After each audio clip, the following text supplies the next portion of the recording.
సంకల్పము కలవాడైనచో నరుడు పోయి నారాయణుడగును. ఏమైతుండు? నరుడు పోయి నారాయణుడు అవుతుండు అన్నమాట. నరుడు పోయి నారాయణుడు అవుతున్నాడు. మీరు సగమేగ పెట్టిండ్రు. నరుడు పోయి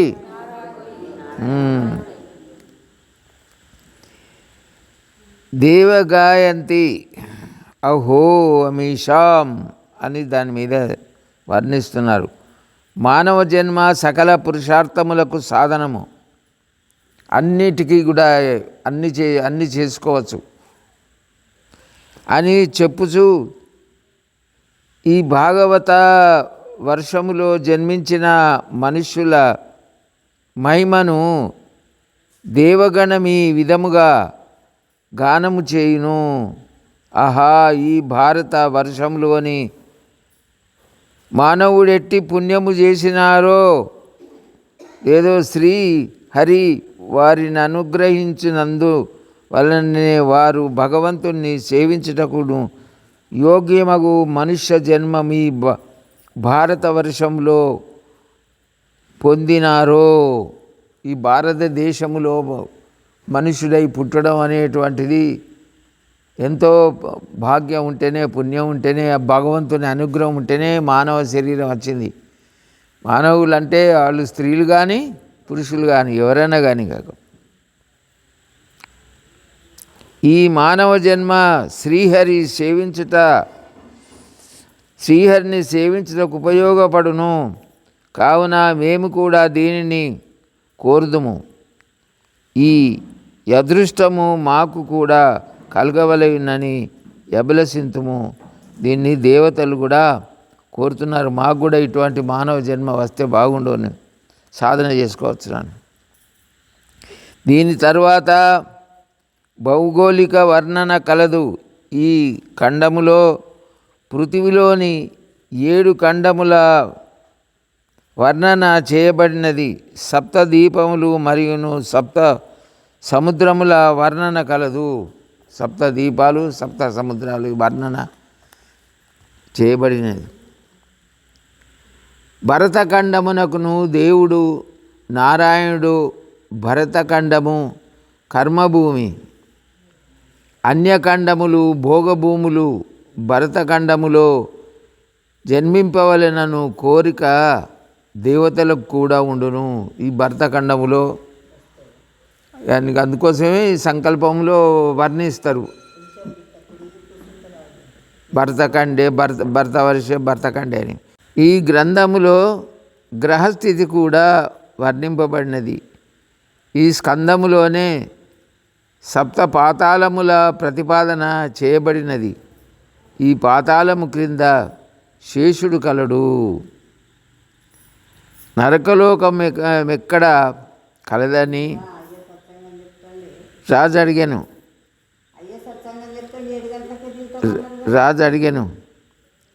శిశుడిట్లు వచించెను. రాజా,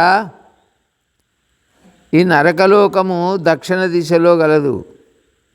నరకము అనేక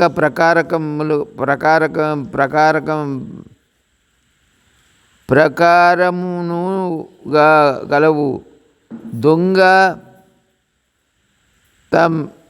మిప్ర మను పేరు గల నరకలోకమునకును బోవును. వ్యభిచారి అందతా మిశ్ర అను పేరు గల నరకలోకమునకును బోవును. పాపములెన్ని కలవో నరకములు అన్ని కలవు. పాపాలు ఎన్ని ఉన్నాయో నరకాలు కూడా అట్లా ఉన్నాయని చెప్పి, ఏ పాపము వలన ఏ నరకలోకమునికి పోవలసి వచ్చునో దాని వర్ణన ఈ స్కందములో చెప్పబడినది. ఈ విధముగా 1000 నరకములు అను లోకములు కలవు. వీనినన్నింటినీ తెలిపి స్కందము సమాప్తి చేయబడినది. నరకలోకాలు అన్నీ అనేకంగా ఉన్నాయి. అవి అన్నీ మనం చేసినటువంటి కర్మ వలన దేనికి ఏది నరకం రావాలనో అది వస్తుంది అని చెప్పి తెలియజేస్తున్నారు. నరకవర్ణనను విని పరీక్షణ్ మహారాజు ఇట్లా అడిగాను, మహాత్మా, నాకు నరకమునకును పోకుండు మార్గము చెప్పుము. తాము ప్రకృతి ధర్మ నివృత్తి ధర్మమున్నగు కథల వినిపించినారు. కానీ ఈ నరకలోక వర్ణన విని నాకు భీతి కలుగుతున్నది. కలలో కూడా నరకమునకును పోని ఏమైనా ఉపాయమును తెలుపుము. కలలో కూడా నరకానికి అటువంటిది రావద్దు, కల కూడా రావద్దు అని చెప్పి అడుగుతున్నాడు. శ్రీశుకుడు ఇట్లు చెప్పదొడిగాను, రాజా, శాస్త్రములో ప్రతి ఒక్క పాపమునకును ప్రాయశ్చిత్తమును తెలుపబడినది. ఏ పాపం చేస్తే ఏమవుతుందో అవన్నీ కూడా చెప్పబడినవి. పాపమునకు విధిపూర్వకంగా ప్రాయశ్చిత్తమును చేసిన ఎడల పాపము నష్టమగును. ప్రాయశ్చిత్తము చేసుకున్న తర్వాత మళ్ళీ ఎప్పుడు పాపము చేయకూడదు. ప్రాయశ్చిత్తం చేసుకున్న తర్వాత మళ్ళీ ఎప్పుడు పాపం చేయద్దు. చేసినచో ప్రాయశ్చిత్తము చేసుకొనుట కర్తమేమీ ఉండగలదు. దుఃఖము సహించి భగవద్భజన చేసినచో పాపము కాలిపోవును. రాజు ఇట్లా అడిగాను, విధిపూర్వకముగా ప్రాయశ్చిత్తము చేసిన తర్వాత పాపము చేయి కోరిక కలిగియుండును. దానికేమి ఉపాయము గలదు? ప్రాయశ్చిత్తము చేసినందున పాపము నశించును. కానీ పాపము చేయి వాసన కోరిక నశింపదు. పాపం పోతుంది కానీ అది లోపట ఉంటుంది, లోపట వాసన ఉంటుంది. ప్రాయశ్చిత్తమును చేసుకొనినను పాపవాసన నష్టము కానిచో ఏమి చేయవలను? పాపమును చేయవలనను వాసననే ఉండనట్టి మార్గము తెలుపుము. ప్రాయశ్చిత్తంతో పాపము కాలిపోవును, కానీ పాపవాసన నష్టము కాదు. దానికి నీ ఏమి చేయవలేను అని ప్రశ్న వేశాడన్నమాట. శ్రీశుకుడు సావధానముగా వినుమనుచున్నాడు. రాజా, మనస్సును కొద్దిగా కూడా విశ్వసింపకము. అందరూ మనసు చెప్పినట్టు వినే అలవాటు నేర్చుకున్న గట్లనే ఉంటారన్నమాట. కానీ పైకి పోవాలి, బుద్ధి చెప్పినట్టు వినాలి కానీ మనసు చెప్పినట్టు వినద్దు. మనస్సు చాలా విశ్వాసఘాతకమైంది. అది ఏం చేస్తుందంటే అది మోసం చేస్తుంది, పెద్ద మోసం చేస్తుంది. అందుకోసమే మనసు, బుద్ధి, చిత్తము, అహంకారము ఇవి ఒక్క మనసులో ఇవి 4 ఉంటాయి. వీటిని దొరకబట్టుకొని పని చేసే అది ఉండాలి. ఇవన్నీ మనసే. మనసు, బుద్ధి, చిత్తము, అహంకారము ఈ 4 మనసే. 4 ఒక బుద్ధి దిక్కు పోవాలి కానీ ఇవన్నీ రావు. అహంకారం, మనసు, ఈ చిత్తము ఇవి పనికిరావు. దానిని అంకుశంతో నుంచుము. దానికి ఏం కావాలి? అంకుశం అని అంటున్నారు. అంకుశం అంటే మీకు ఏర్పాటే. మనస్సుకెక్కడనైనా ఒక అరసారి సెలవు లభించినచో అది మళ్ళీ పాపమును చేయుటకును సిద్ధపడును. కొంచెం టైం దొరికినా, సమయం దొరికినా కానీ పాపం చేస్తామని చెప్పి చూస్తుంది. ఇది అది అంతా మొత్తం మడత పెడుతుంది. పాపవాసన అజ్ఞానముతో మేలుకొను. అజ్ఞానమునకు మూల శ్రీకృష్ణునికి నీ ప్రాణమును సమర్పించిన వానికి నీ పాపము చేయవలెనని కోరిక కలుగదు. అందుకొరకే కృష్ణార్పణం, రామార్పణం, శివార్పణం అని చెప్పి చేసిన తర్వాత భజన కానీ, పుణ్యకర్మం కానీ, యజ్ఞం కానీ, దానం కానీ, ధర్మం కానీ ఏది చేసినా ఏమనాలి? కృష్ణార్పణం, రామార్పణం, శివార్పణం. కొందరు ఏం చేస్తారు? ఓం తత్సత్ అని. అతని అహంకారము నష్టమగును, దీనివలన ఇది పోతుంది. కానీ వాళ్ళు అట్లా చేయరు, ఈ అహంకారంలోకి తెచ్చుకుంటారు అన్నమాట. నేను నాదని ఎప్పుడు శరీరమే నేను, అంతా ఈ శరీరానికి ఉన్నది కొడుకులు, బిడ్డలు, సొమ్ము, ధనము, ధాన్యము, ఇదంతా నాది అని చెప్పి ఇది అనుకుంటారు. ఇదే పెద్ద మోసం, ఇదే మనసు చేసేది. అటువంటి వాళ్ళకు అది కలగదు, మార్పు కలగదు, అందులోనే ఉంటారు ఎప్పటికీ. తపము మనస్సు ఇంద్రియములకు ఏకాగ్రత, బ్రహ్మచర్యము, శమము, మనోనిగ్రహము, దమము, బ్రహ్మేంద్రియ నిగ్రహము, మనస్సును స్థిరముగా నుంచుకొనుటకును దానము, సత్యము, శౌచము యను నియమాదులను వలన పాపవాసన నష్టమగును. ఇటువంటి నియమాలు ఉంటే ఆ పాపవాసన అనేది శమదమ అనేటువంటివి ఉంటాయి అన్నమాట. ఈ ఇంద్రియ నిగ్రహం కొరకు వాటిని మనం పాటించాలి. కానీ పరీక్షణ్ మహారాజా, భగవంతునికి ఆత్మార్పణము చేసినందువలన మరియు భగవద్భక్తులకును సేవ చేసినందువలన పాపులకు కలుగునట్టి శుద్ధి తపశ్చర్యాదులు వలన కూడా కలగదు. పాపియగు మానవుడు భక్తి వలన పవిత్రుడైనట్లు శమ దమ తపాదుల చేత పవిత్రుడు కానేరడు. రాజా, నీవు నీ ప్రాణమును భగవంతునికి అర్పింపుము. కాబట్టి నీ జీవనం అంతా ఏంది? భగవంతునికి అర్పించి భగవంతుని పనులే చేస్తుండాలి అన్నీ ఆ విధంగానే అని చెప్తున్నాడు.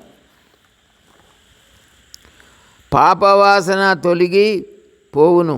నారాయణునికి తన ప్రాణము సమర్పించు వానికి ప్రతి శ్వాసకు నారాయణ మంత్రమును జపించు వానికి పాపం అంటదు. పాపము అంటదన్నమాట నారాయణి అని ఎప్పుడు కూడా శ్వాసకు ఎప్పుడు కూడా సదా అంటూనే ఉండాలి. శ్రీకృష్ణునికి తన ప్రాణము అర్పించుట అనగా ప్రాణపానముతో శ్వాసతో భగవన్నామమును జపించుట అని అర్థము. ప్రతి కార్యమును చేసినప్పుడు భగవంతునితో సంబంధమును పెట్టుకొనము. మనం పొట్ట కొరకు చేసుకునేటువంటిది, జీవనాన్ని కొరకు చేసుకునేటువంటి ఏ పని అయినా సరే ప్రతి పనిని భగవంతునితో సంబంధం పెట్టుకోవాలి. శ్వాస తీయినప్పుడు అందుకోసమే శ్వాసే గోవింద కీర్తనం, గ్రాసే గోపాల కీర్తనం అని చెప్పబడుతుంది. భాగవతము స్మరణ చేయుచున్నచో పాపములో ప్రవృత్తి కాదు. ఈ విధంగా భాగవతాన్ని ఆ కథను అవన్నిటిని మనం మననం చేయాలి, శ్రవణం చేయాలి, మననం చేయాలి. మొదలు భగవంతుణ్ణి స్మరించుము, తదుపరి సంసార కార్యములను నిర్మించుము. తెల్లవారి నిద్ర లేవగానే ఏం చేయాలి? భగవంతుణ్ణి కాసేపు స్మరించిన తర్వాత పని మొదలు పెట్టుకోవాలి. కానీ చాలామంది ఏం చేస్తారంటే లేవగానే పాయ్ టైం అయిపోయింది పాయ్ అని అనుకుంటా దాని మీదనే పోతారన్నమాట. అది అట్లా పొరపాటు, అట్లా పోకూడదు. నిద్ర లేవగానే భగవంతుని యాద చేయాలి కాసేపు నెమ్మదిగా. మానవ స్వరయుజ్యత అంటే ఈ విధంగా మానవుడు ఆ భగవంతుణ్ణి స్మరించాలి. పరమాత్మ జ్ఞానము లేనంత వరకును వాసన నశింపదు. ఆ జ్ఞానము కలిగేదాకా ఈ మనసులో ఉండేటువంటి వాసనలు కలగవు. జ్ఞానాగ్ని దగ్ధ కర్మణి అని చెప్పి అందుకోసమే చెప్తారు. అజ్ఞానము నుండి వాసన పుట్టును, ఇది దేని వలన అంటే అజ్ఞానం వలన ఈ కోరికల కుప్పలు. భగవంతుణ్ణి ప్రపంచ స్వరూప జ్ఞానమున్న ఎడల వాసన నష్టమగును. భగవంతుడు ఆనంద రూపుడు, ఆనందో బ్రహ్మ. భగవంతుడికి ఏంది ఎప్పుడు ఆనందంగా ఉంటాడు. మనం కూడా అట్లనే ఉండటానికి ప్రయత్నం చేయాలి, అట్లనే ఉండాలి. సంసారము దుఃఖరూపమని అనుభూతి కలిగిన తర్వాత వాసన నష్టమగును. ఇది చెప్తున్నాడు అన్నమాట. ఏది నీకు మంచిగా అనిపిస్తున్నదో ఇది నీకు ఇదే నరకానికి తీసుకుపోతుంది, ఇదే దుఃఖము అని చెప్పి మనసులో పట్టాలి, తెలియాలి. ఆ వారి దాకా నీకు అదే మంచిగా అనిపిస్తుంది. కాబట్టి అది అర్థం కావాలి. ఇది అబ్బో ఇది గిట్ల అయితే దీనివల్లనే గిట్ల అవుతుందని. వాసనకును మూలం అజ్ఞానము. కారణం ఏంటిదంటే ఏమి తెలియదు.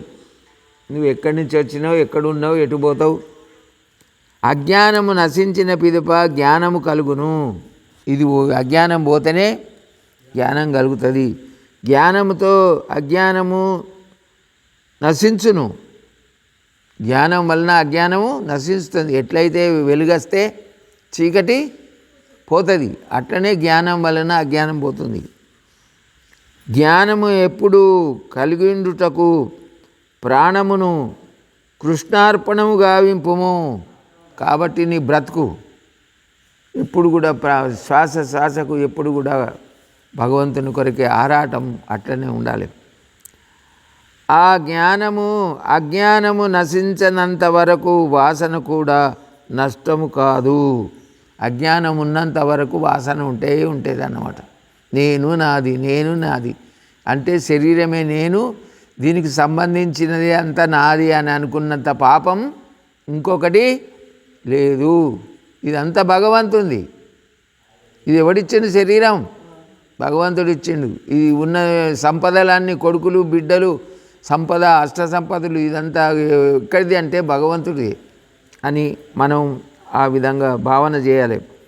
వాసన నష్టము కానంత వరకును పాపము సంభవించుట కూడా నిరోధింపబడదు. అది కూడా ఈ వాసన పోయినంత వరకు పాపం పోదు. అది పాపం ఉండే ఉంటుంది. దానికి అదే దీనికి ఇది చేస్తుంటారు అన్నమాట. కాబట్టి ఆ విధంగా ఉండకూడదు, అది మంచిది కాదు. అందుకొరకే మనకు గోవిందరాజుల వారు ఊకే చెప్పేది సత్సంగత్వే నిస్సంగత్వే నిర్మోహత్వే నిశ్చల చిత్తే భజ గోవిందం గోవిందం భజ మూఢమతే. మూర్ఖుడా, ఆ భగవంతుని బాగా భజించు, నామం చేయి. ప్రతి వాళ్ళు ఏం చేయాలి? 21,600 కంటే తక్కువ చేయొద్దు, బాగా నామం చేయాలి. నామం చేయటం వలన ఆ పాపం అనేది తగ్గిపోతుంది. మంచి సదలవాటు కలుగుతుంది. అన్ని అలవాట్లు మంచి అలవాట్లే ఉండాలి, చెడు అలవాట్లు ఒక్కటి ఉండకూడదు. అలవాట్లు అన్నీ మంచి అలవాట్లు ఉండాలి. జ్ఞాని ఇంద్రియములను మాత్రమును విషయముల వైపు పోనివ్వకుండా నిరోధించును, కానీ దాని వలన వాసన నశింపదు. ఇంద్రియముల నిరోధించినందున కాదు, కానీ వానిని భగవంతుని వైపు మరలించిననే వాసన నశించును. ఈ విధంగా భగవంతుని దిక్కే చేయాలి, ప్రయత్నం చేయాలి. ప్రతి ఇంద్రియమును భగవంతుని దిశయందు తిప్పిన ఎడల వాసన నశించును. అంటే కన్నుతో చూసినా భగవంతుణ్ణే, చెవితోని విన్నా భగవంతుణ్ణే, నోటితోనే అన్నా భగవంతుణ్ణే, చేతులతో చేసినా భగవంతుణ్ణే, కాలుతో నడిచినా భగవంతుణ్ణే. ఈ విధంగా ఏ పనులు చేసినా కానీ మనసుతో విచారించినా భగవంతుణ్ణే. ఆ విధంగా అనాలి. మనస్సును పవిత్రమును చేసుకొనవలెనని నేత్రములను భాగవత స్వరూపములో స్థిరముగా నుంచుము. ఈ విధంగా భగవంతునికి ఒక సంబంధములోనే ఉంచాలి అని చెప్తుంది. ప్రస్తుత స్కందములో 3 ప్రకరణములు గలవు. ధ్యాన ప్రకరణము 14వ అధ్యాయంలో ఈ ప్రకరణమును వర్ణింపబడినది. 14వ అధ్యాయముల అర్థం ఏమనగా 5 కర్మేంద్రియములు, 5 జ్ఞానేంద్రియములు, మనస్సు, బుద్ధి, చిత్తము, అహంకారము, వీనినన్నింటికి పరమాత్మ ధ్యానములో నాశక్తి కలిగినచో ధ్యానము సిద్ధించును. ఇవన్నీ కూడా పరమాత్మలో లీనం కావాలి, కలవాలి. ఇదో వేషము అదో వేషము అదిగా చేయదు. వీటికి ఆ పోకడలు పనికిరావు. అన్నిటినీ ఒక దిక్కే తింపాలి. అర్చన ప్రకరణ 2వ అధ్యాయంలో సూక్ష్మార్చన, స్థూలార్చన వర్ణింపబడింది. 3వ నామ ప్రకరణము గుణ సంకీర్తనము, నామ సంకీర్తనము 3వ అధ్యాయంలో వర్ణింపబడినది. పరమాత్మను యొక్క మంగళకరమైన నామమును జపింపుము. అందుకొరకే ఏమన్నారు? జపతో నాస్తి పాతకం. ఎప్పుడు దేవుని యొక్క జపం చేస్తుండాలి. జ్ఞాన మార్గము కానిము, భక్తి మార్గము కానిము, కానీ భగవత్ సాధన ధ్యానము చేయకుండా కార్యమును సఫలము కాదు. ఏదైనా కానీ భగవంతుని సంబంధం ఉండాలి. ఏదో ఒక దానిలో మనస్సును స్థిరముగా నుంచినచో మన శక్తి దృఢమగును. అందులో ఉంచినట్టయితే మనసు యొక్క శక్తి బాగా గట్టిగా అవుతుంది. ఈ ప్రకారముగా 3 సాధనములు చూపింపబడినవి: ధ్యానము, అర్చన, నామము. ఈ మూడు సాధనముల సహాయముతో పాపము నశించును, నరకములో పడకుండా కాపాడును. భగవంతుని మంగళమయ స్వరూపము ధ్యానము జపము చేయు నలవాటు చేయుము. నియతముగా సేవింపుము. దీనికి నియమం ఉండాలి. మనకేం నియమం ఉన్నది? తిండి నియమం ఉన్నది, నిద్ర నియమం ఉన్నది. అట్లనే దీనికి అందు కూడా నియమం ఖచ్చితంగా ఉండాలి. నరకమునకును పోవు. కావున ఈ సాధనములను ఉపయోగించుకొనుము. ఇవి తప్పకుండా ఈ సాధనాలు చేయాలి ప్రతి వాళ్ళు. హరి ఓం తత్సత్. నై కక్షిక్షణమపి జాత్ తిష్టచ్చే కర్మకు కార్యతే వస కర్మ సర్వం ప్రకృతి జరుగునై. మనసు ఎటువంటిదంటే ఒక క్షణం కూడా పట్టుకుండదు. మనం ఏమనుకుంటాం? మేము ముసలోళ్ళమైనాము, చేతలైతే శరీరం ముసలిది అయితే మనసు ముసలిది కాదు. అది ఒక క్షణం కూడా పట్టుకుండదు. అది ఎప్పుడు దాని పని అది చేస్తుంటుంది. కాబట్టి కర్మేంద్రియాన్ని సంయమ్యాస్తే మనసా స్మరణ ఇంద్రియాత్వాన్ని మూఢాత్మ మిథ్యాచారస్య ఉచితే. మీదికి మాత్రం భక్తి చేసినట్టు ఉంటాడు, లోపలనేమో సంసార చింతన చేస్తాడు. అక్కడేమైంది, ఇక్కడేమైంది, ఇదేమైంది, అదేమైంది అని చెప్పేది. ఇక్కడనేమో పీఠం వేసుకొని కూర్చుంటాడు. కాబట్టి యస్మింద్రియాన్ని మనసా నియమ్య రవదే అర్జున కర్మేంద్రియ కర్మయోగం అసక్త విశిష్యతే. ఇది అది అన్నీ కూడా ఆసనం అట్లే ఉండాలి. మనసు కూడా ఆ విధంగానే పరమాత్మ మీద పెట్టాలి. నియతం కురు కర్మత్వం కర్మజ్యాయ కర్మణ శరీరే అత్రాపిచితేన ప్రసిద్ధేద కర్మణ. ఈ విధంగా నియమించినట్టయితే ఇది జరుగుతుంది అని చెప్తున్నాడు.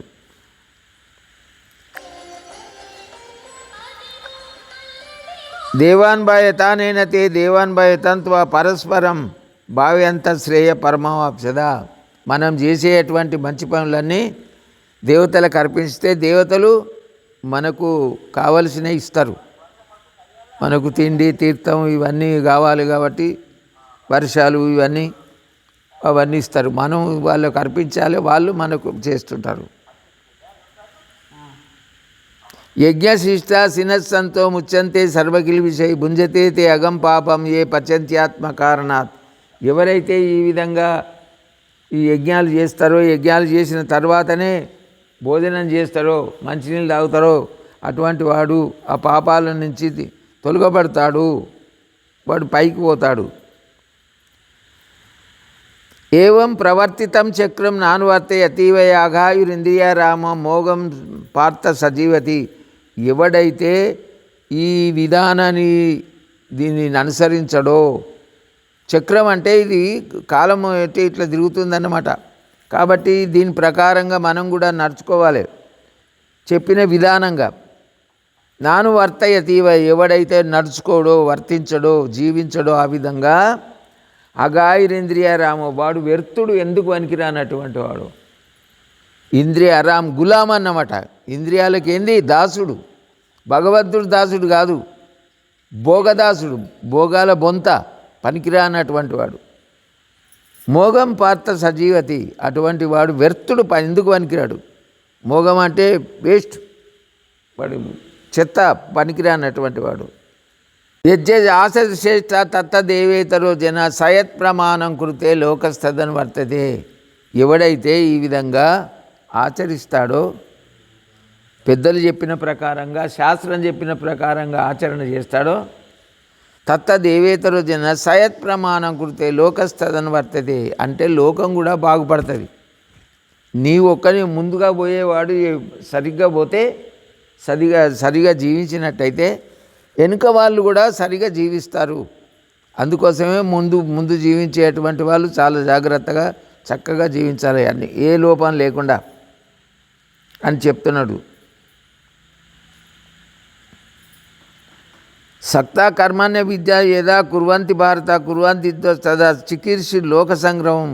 ఇది ఎందుకనంటే తనకు అవసరం లేకున్నప్పటికీ కూడా లోకం కూడా మన ఎంబడి వెనుక వస్తున్నది కాబట్టి వాళ్ళ కొరకైనా చేయాలి.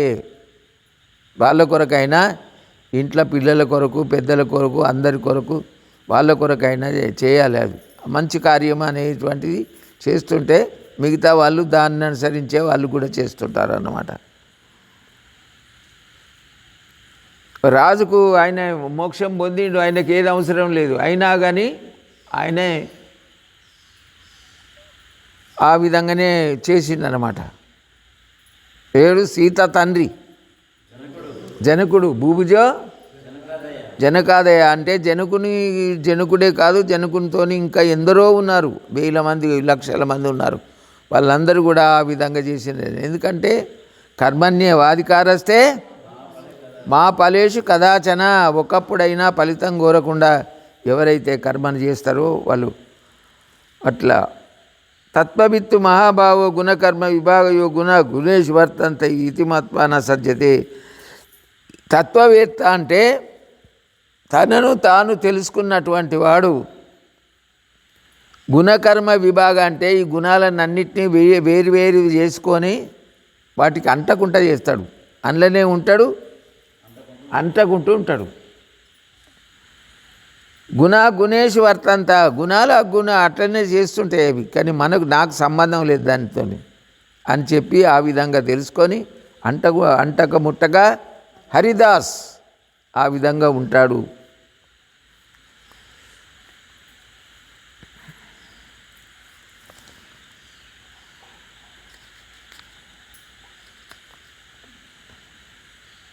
శ్రేయాన్ స్వధర్మో విగుణ పరధర్మాన్ స్వనిష్ఠ స్వధర్మే నిధనం శ్రేయ పరధర్మో భయావ. ఇక్కడ ఏమంటున్నాడంటే భగవంతునికి సంబంధించినటువంటి ఏవైతే ఉన్నాయో అవన్నీ స్వధర్మాలు. స్వధర్మం ఏంది? శాస్త్రం చెప్పినటువంటిది, భగవంతుడు చెప్పినటువంటి ఏవైతే ఉన్నాయో అవి మనం స్వధర్మాలు, మనం అందరం ఆచరించవలసినది. పరధర్మాన్ని స్వనిష్ఠ, అది కాకుండా ఇతరమైనటువంటి విషయాలను అవన్నీ ఇట్లా ఉండాలి, అట్లా ఉండాలి, అవి చేయాలి, ఇవి చేయాలని ఏవైతే వాటి వెంబడి పడతారో అవి పనికిరావు, అవి మంచివి కావు. స్వధర్మే నిధనం చేయ, అటు శాస్త్రం చెప్పిన ప్రకారంగా అవన్నీ చేసినట్టయితే నీవు బాగుపడతావు. పరధర్మో భయావ, అట్లా కాకుండా నువ్వు వేరే చేసినట్టయితే నీకు భయమే మిగులుతుంది. నీ జీవితంలో ఏం మిగులుతుంది? ఆఖరుకు భయం మిగులుతుంది. ఆ విధంగా దానివలన అనేక చిత్త విభ్రాంతుడవి అయిపోతావు. అనేక చిత్త విభ్రాంత మోహజాల సమావృత ప్రసక్త కామభోగేషు పతంతి నరకేషు. అటువంటి వాడు నరకంలో పడిపోతాడు. కాబట్టి ఏకచిత్తంగా ఉండి ఆ తృప్తిగా ఉండి తస్మాత్ శాస్త్రం ప్రమాణంతే కార్య అకార్య వ్యవస్థితౌ జ్ఞాత్వా శాస్త్రం విధానోక్తం కర్మ కర్తుమేరసి. అందుకోసమే శాస్త్రం చెప్తుంది ఏ కర్మ ఎట్లా చేయాలి, ఎప్పుడు చేయాలి, ఎంత చేయాలి అని చెప్పి ఇవన్నీ చెప్తున్న వీటిని తెలుసుకొని శాస్త్ర ప్రకారంగా ఎవరైతే జీవిస్తారో వాళ్ళ జీవితం ధన్యమవుతుంది. లేకపోతే ఏమవుతుందంటే వృధా వేస్ట్ అయిపోతుంది అని చెప్తున్నాడు. కామయేశ క్రోధయేశ రజోగుణ సముద్భవ మహాశనో మహాపాప మిథ్యేయమేవైరిణం. ఈ అజ్ఞానమైన కోరికలు నిప్పు లాంటివి అని అన్నిటినీ నీ మంచి అంతా కాలబెడుతున్నాయి అన్నట్టు, పనికి రాకుండా చేస్తాను. అజ్ఞానమైన కోరికలేంది కామం. ధర్మ కోరికలు కామం కాదు, ధర్మ విరుద్ధ భూతేషు అని చెప్పింది కాబట్టి ధర్మ విరుద్ధము అయినటువంటి ఏవైతే ఉన్నాయో అవి పనికిరావు. ధర్మంతో కూడినటువంటి కోరికలు మంచివే. అంటే తినరాంది తినకూడదు, తాగరాంది తాగకూడదు, చేయరాంది చేయకూడదు, అట్లా ఆ విధంగా. కామేశ క్రోధేశ రజోగుణ సముద్భవ. ఈ కోపాన్ని అంటే కోపానికి వచ్చినట్టు. కోపం మహాపాపం.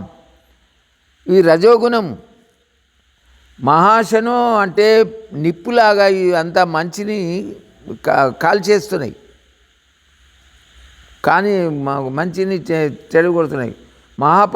ఈ మహాపాపకమైనటువంటి మిథ్యేహం ఇహవైరిన ఇది శత్రువని తెలుసుకో, ఇది నీకు గింత పెద్ద రోగం ఉన్నదని చెప్పి ఇవి గమనించు. నువ్వు నీలోనే ఉన్నది మొత్తం అంతా కూడా. ధూమేనావిరైతే వేణి యథాదర్శో మలేని చా. ఎట్లనయ్యా మరి అది ఎట్లా మనసున పడుతుంది అని అంటే ఉన్నా కానీ కనబడదు. దాని మీద పొగ ఉంటే ఆ నిప్పు కనిపించదు పొగ చేత. ఇప్పుడు మేఘాలు ఉన్నాయి, మేఘాలు ఉంటే సూర్యుడు కనబడతాడా? అట్లనే ధూమే పొగ చేత నిప్పు కనబడకుండా ఉంటుంది ఉన్నా కానీ. ధూమేన యథాదర్శో మలిన యదోల్బేన వృతో గర్భ సదాతేనే దమావృతం. ఈ విధంగా కడుపు పొట్టలో ఉన్నటువంటి పిల్లవాడు కనిపించలేడు. అది దీని చర్మం వలన ఆవృతం. ఈ అజ్ఞానం వలన ఉన్నా కానీ తెలుస్తలేదు, అజ్ఞానం వలన ఉన్నా కానీ తెలుస్తలేదు. ఇప్పుడు చిన్న పిల్లగాడు ఏమంటాడు? మేఘాలు అడ్డం వస్తే సూర్యుడు లేడు అని అంటాడు వాడు. మనం ఏమంటాం? ఉన్నాడు అని అంటాం. మనం ఏమంటాం? సూర్యుడు ఉన్నాడు కానీ మేఘాలు అడ్డం వచ్చినాయి అని మనం అంటాం. అంటే వాడేమంటాడంటే సూర్యుడు ఉంటే కనబడ్డా లేడు అని వాడు అంటాడు. వానికి ఆ విశేషమైన జ్ఞానం లేదు. ఆవృతం జ్ఞానమే తేన జ్ఞానినో నిత్యవైరిన. ఇది ఏం చేస్తుందంటే 24 గంటలు చెడగొట్టుకుంటా ఉంటుంది అన్నమాట. ఎప్పుడు చెడగొడుతుంటుంది, ఎప్పుడు తెల్లందాకా పొద్దుందాకా, ఎప్పుడు పడుకున్నా చేసినా, ఎప్పుడు తెలితో ఉన్నా ఏ విధంగా. కామరూపేణ కౌంతే దుష్పురేణ అలైనచా. కాబట్టి ఇది తగరాంది పుట్టింది కాబట్టి దీన్ని లేకుండా చేయాలని చెప్తున్నాడు. తస్మాత్ ఇంద్రియాన్ని ఆదౌ నియమ్య భరతర్షభ. కాబట్టి నాయన ఇంద్రియాలను నియమించు, కంట్రోల్లో పెట్టు. ఎట్లా ఎంత తినాలి, ఎప్పుడు తినాలి, ఎట్లా ఉండాలి, అన్నీ మొత్తం ఎట్లా చూడాలి అని మొత్తం అన్ని ప్రతిదానికి కూడా ఎట్లా చేయాలన్నమాట. సంతోషంగా తృప్తిగా సంతుష్టం సతతం యోగి. ఆ విధంగా ఇంద్రియాన్ని ఆదౌ నియమ్య భరతర్షభ. ఆ విధంగా నియమించు. పాప్మానం ప్రజహీనం జ్ఞాన విజ్ఞాన నాశనం. ఇవి ఏం చేస్తుందంటే మా పాపం చేయిస్తున్నది, జ్ఞానాన్ని విజ్ఞానాన్ని కూడా మొత్తం ఏమి లేకుండా నశింపజేస్తున్నది. కాబట్టి ఆ పరమాత్మ ఇంద్రియాన్ని పరాన్యావు ఇంద్రియేభ్య పరమ్మన. ఆయన ఇవన్నిటి పైన ఉన్నాడు, ఇవన్నిటికంటే పైన ఉన్నాడు కాబట్టి వీటిని దాటాలి. ఇంద్రియేభ్య పరమ్మన మనసస్తు పరాబుద్ధి. మనసును కూడా దాటాలి. యో బుద్ధే పరసస్స అంటే బుద్ధి సాక్షి సురేశ్వర. బుద్ధికి సాక్షిగా పరమాత్మ ఉన్నాడు కాబట్టి వీటినన్నిటిని మెల్లమెల్లగా పైకి పోతుండాలి అని చెప్పి అనేకమైనటువంటి విషయాలు తెలియజేస్తున్నారు. కాబట్టి వాటిని అన్నీ తెలుసుకొని మనము జీవితాన్ని ధన్యం చేసుకోవాలి. బోలో సద్గురు మహారాజ్కి.